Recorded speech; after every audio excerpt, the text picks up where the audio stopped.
Ilia Gruev awaits an impending scan and looks set to miss action for a lengthy period of time. Joe Rothwell sparks online outrage after suggestions of a lack of game time getting to a frustrating level. Leeds United handed January transfer boost as this Manchester City starlet looks likely to make the switch in January. And all of the stats and breakdown from yesterday's game as Joe Rodon comes under heavy fire of criticism after his performance against Norwich. What's going on, it's JTLive, and welcome back to another episode of South Stand Stories. This is because we go through everything happening in and around the world of Leeds United, and we have a little talk about it. And the first story is around this man, Mr. Ilia Gruev. Obviously, yesterday Leeds United played Norwich, and he came off after just about 20-30 minutes of action.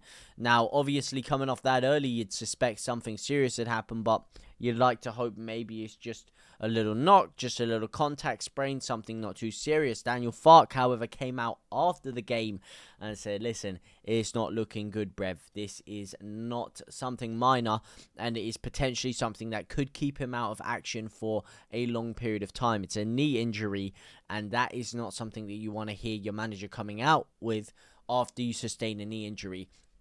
That instantly screams either two things to me, MCL or ACL. You'd hope potentially it's the former, because ACL, anterior cruciate ligament, is something that can take years off your career. MCL, again, is not something that's really great either, and it's one of those that once you get a severe injury on the knee, they do tend to reoccur. So hopefully for his sake it's nothing too major, but he is reported to be awaiting a scan ahead of the Sunderland clash. Obviously there's no chance he's playing against Sunderland full stop, but we have to hope that this scan turns out to be nothing too serious. But with it being where it is on the knee and the type of injury it is, the sprain of the knee, that leads me to believe it is going to be some sort of cruciate ligament damage, and that is something that you do not want at all as a footballer. It's one of the worst injuries you can get. It's recurring over a long period of time. I really hope it's nothing too major like that, but unfortunately I am not confident with the way that Daniel Farke has come out and other people in and around Leeds talking about it. They have not filled me with any confidence, so we're going to have to await the scan. Please let me know what you guys think. Is this an opportunity for Tanaka and Rothwell to get some game time and potentially impress you? How did they impress you with the game time that they had together yesterday? Is it something that you think is going to really hinder Leeds in the long term, especially with Ampadu being out until 2025 as well? That Gruev injury could not have come at a worse time for Leeds United. Now, speaking of Mr. Joe Rothwell, he has sparked a lot of media outrage after coming out with a pretty interesting Instagram caption, shall we say. Now, I don't necessarily read too much into it, but quite a few people have ran with this.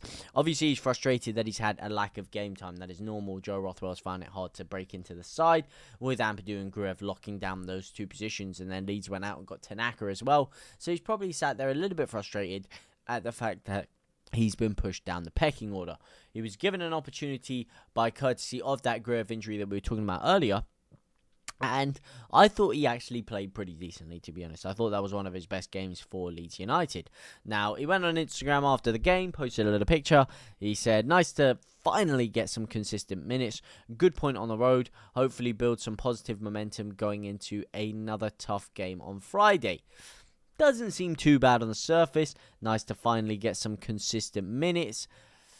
Some people are reading into this that, he's kind of saying it. And this is the problem with social media in general and texting things in general. You don't get the context. You don't get the way someone's saying it.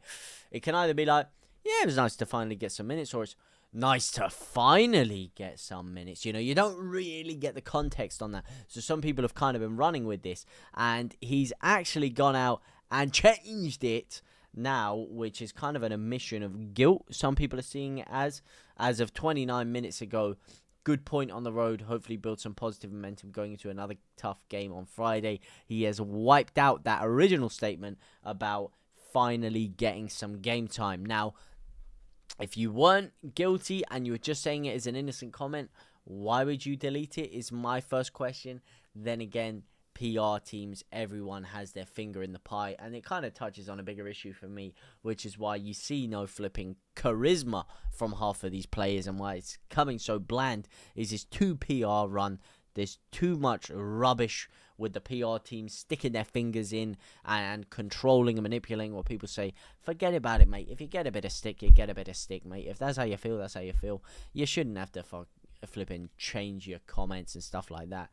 I think the game has gone a little bit batshit with that one. Listen, let the guy say he's frustrated. Let the guy say finally the game has gone mad. But maybe that's just my little tinfoil hat segment of the video, shall we say. Let's move over to other news. Slightly more concerning news is around Diogo Monteiro, who confirms shoulder surgery with Instagram posts. Portugal under-19 captain Monteiro has endured a difficult spell at Leeds since joining in January from Swiss side Servette. He played at senior level for Servette, but is yet to play for Leeds at senior level. He's struggling for game time with the under-21s, but he did win his second start on the weekend as they beat Tottenham 3-0. However, he was withdrawn after just 31 minutes. This is because of the fact that he has needed to undergo surgery on his shoulder. So one more step to go, will be back stronger than ever. So, Diogo Monteiro, I wish you all the best, my man. Hopefully the surgery goes A-OK. And hopefully we will see you back on the pitch very, very soon. Wishing you all the best, my boy. Now, speaking of another youngster, this time someone with a little bit more senior experience is this man, Mr. James McCarthy. And Leeds United have been handed a potential James McCarthy transfer boost. Now, it was reported by Kinnear, obviously, on his tell-all interview on the Square Ball, that Leeds were interested in McCarthy, but it was someone that we were told is not available, so he remained at the Etihad. However, according to Give Me Sport, that could all change in January if McCarthy prepared to hold talks with Pep Guardiola due to his lack of game time. The £20 million rated McCarthy started just once in all competitions this season, but did manage to get on the score sheet in City's 4-0 win at Slavia Bratislava on Tuesday. He is keen to build on his momentum that he has built during his 2 loan spells at Bramall Lane, which could see him leave City temporarily again. Now, is this going to be a temporary move, a permanent move? I don't know. Is he going to want to come down to the Championship? The only way I really see this becoming a possibility is if he comes on a temporary move down to the Championship. I don't see him wanting to make a permanent switch over to Leeds United right now. Are City going to be keen to let him go on loan again with all of the issues that they have financially right now? Potentially not. Well, legally, financially, shall we say. Is he going to be keen to get a loan move? I think he's probably going to be seeking more of a permanent switch if I was you. I think he might be looking at a permanent switch to a lower league Premier League side. We'll let you know how this thing breaks down, obviously, but it's an outside shot as of right now. And just finally, we are going to be talking about this man, Mr. Joseph Rodon, who lost 80% of his duels last night. Some people saying that he must be dropped to unleash this teenage titan instead. Joe Rodon's performance against Norwich, you look at the Sofa score ratings here, 6.3 ratings, 0 tackles and interceptions, 0 blocks, 1 out of 3 aerial duels won, and 0 out of 2 ground duels won. Pascal Struijk definitely being the more impressive defender this campaign, and ever since getting his permanent contract, Joe Rodon has reverted to slightly inferior performances to what we were used to last year, in which he saw himself be the most impressive player in the final. Now, is this something that's alarming for you? Losing 80% of your ground duels and losing a staggering 83% of all of your ground duels across 8 appearances after winning 69% of them last season is a huge fall off. And 8 games is a long sample size. It is not just a quick couple of games spell he's been off. That is 8 appearances where he's won 17%. He won 69% last year. That is a drop off of 52%.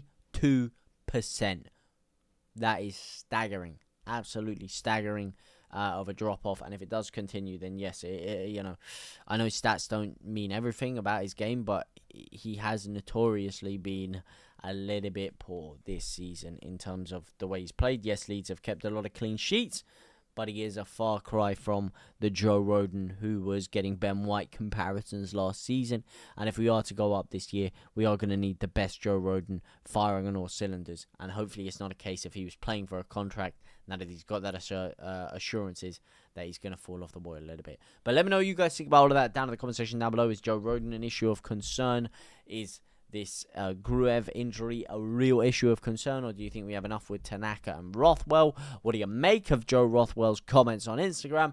And of course, please let me know what you think about James McCarthy. Please let me know about all of this down in the comment section down below. For now, guys, I'll see you soon. Very, very soon. And au revoir, my brothers and sisters.